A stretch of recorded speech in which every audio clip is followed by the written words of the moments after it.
오늘 우리가 함께 볼 하나님의 말씀은 요한계시록 6장 9절부터 11절까지 말씀, 요한계시록 6장 9절부터 11절 제가 봉독하겠습니다. 다섯째 인을 떼실 때에 내가 보니 하나님의 말씀과 그들이 가진 증거로 말미암아 죽임을 당한 영혼들이 제단 아래 있어 큰 소리로 불러 이르되 거룩하고 참되신 대주제여, 땅에 거하는 자들을 심판하여 우리 피를 갚아주지 아니하시기를 어느 때까지 하시려 하나이까 하니, 각각 그들에게 흰 두루마기를 주시며 이르시되 아직 잠시 동안 쉬되 그들의 동무 종들과 형제들도 자기처럼 죽임을 당하여 그 수가 차기까지 하라 하시더라. 아멘. 요한은 이전 말씀에서 하늘 보좌 앞으로 올라가 하나님의 뜻과 계획, 하나님의 비밀이 담겨 있는 두루마리를 보게 되었습니다. 이 두루마리를 알게 되면 고난당하는 현실을 충분히 이해할 수 있을 텐데, 사람들 중에는 그 두루마리를 펼쳐낼 사람이 없었습니다. 고난당하는 현실을 이해할 수 없고 그래서 울 수밖에 없었던 것이죠. 아무도 두루마리를 펼칠 수 없다는 사실을 발견하게 되자 요한은 크게 울었습니다. 그때 죽임당하신 어린 양 예수께서 두루마리를 받아 여십니다. 그리고 그 안에 있는 하나님의 계획과 뜻을 밝혀주시며 고난 속에 살고 있는 우리에게 위로를 주십니다. 어떤 위로일까요?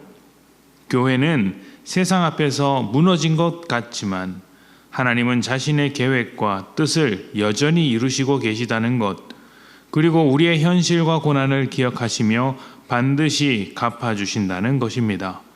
그래서 이 두루마리는 오늘이라는 고난을 하나님의 관점으로 보게 하는 안경과도 같습니다.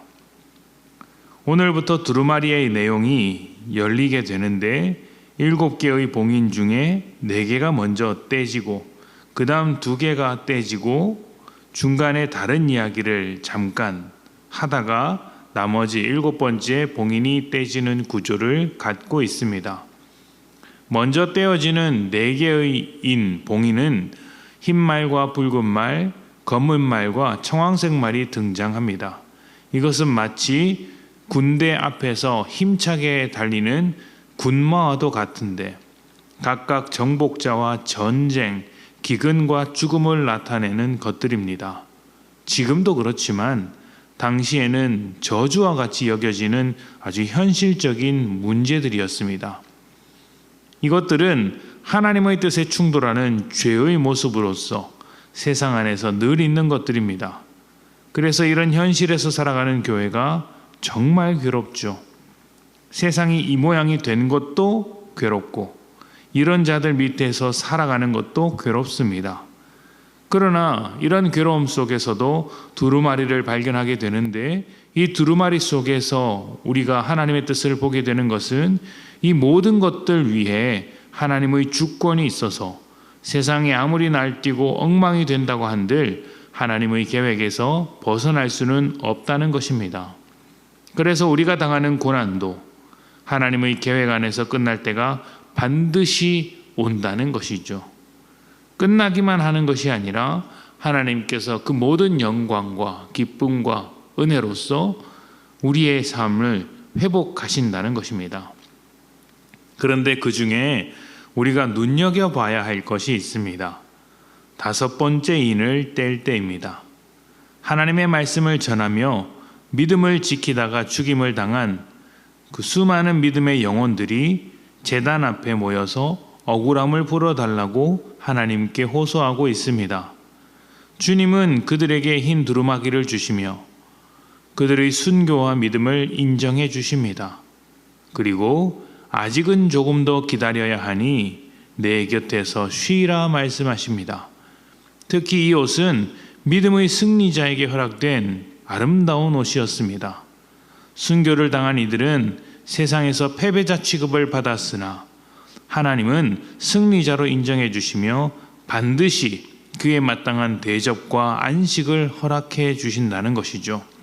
그러나 지금 그 때가 아닙니다. 앞으로 우리와 같은 승리자들이 더 등장해야 하기 때문입니다. 두루마리는 말합니다. 세상은 앞으로도 계속해서 길길이 날뛰는 말과 같이 하나님의 뜻과 다른 방향으로 가면서 너희를 괴롭게 할 것이다. 그러나 그런 현실 속에서 믿음으로 승리하라. 순교자의 피로 끝까지 물러서지 마라. 하나님께서 끝까지 함께 하시며 결국 우리의 믿음을 갚아 주실 것이다. 믿음을 지키는 자들, 하나님의 백성들이 더 넘치기까지, 더 많아지기까지 믿음으로 전진하라. 물러서지 마라. 우리가 승리자다. 이렇게 이야기하는 것이죠. 우리는 예수로 말미암아 열려있는 두루마리를 가진 사람들입니다. 하나님의 뜻과 계획을 이해할 수 있다면 이 현실적인 고난은 더 이상 고난이 될 수 없습니다. 하나님의 승리를 가져오는 과정이 되는 것이죠. 예수님을 통해 하나님의 사랑이 확증되었으니 세상이 괴롭게 할지라도 주눅들지 마십시오. 하나님께서 우리를 지키시며 함께 하실 것이기 때문입니다. 세상이 반대하더라도 영원히 하나님의 사랑 안에 있으면서 우리의 승리, 믿음의 승리를 지켜내십시오. 세상에 대하여 믿음으로 승리하시기를 축복합니다. 함께 기도합니다.